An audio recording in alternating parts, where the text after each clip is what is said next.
मध्य प्रदेशातून कामानिमित्त अमरावतीमध्ये आलेल्या एका तरुणाचा रहस्यमयरित्या मृत्यू झाल्याची घटना समोर आली आहे।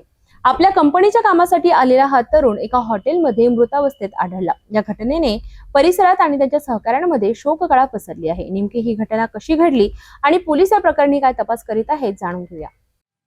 मध्य प्रदेशातील छिंदवाडा जिल्ह्यातील रहिवासी असलेला अजित पुष्पेंद्र प्रताप हा तरुण एका कंपनीत मॅनेजर म्हणून कार्यरत होता।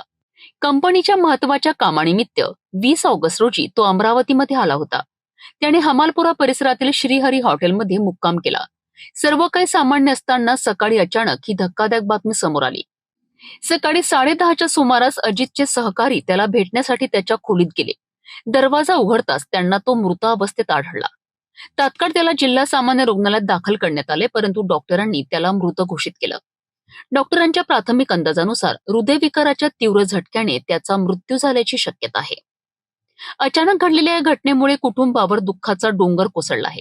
अवघ्या काही तासांपूर्वी कामासाठी उत्साहाने आलेला तरुण आज कायमचा निघून गेलाय।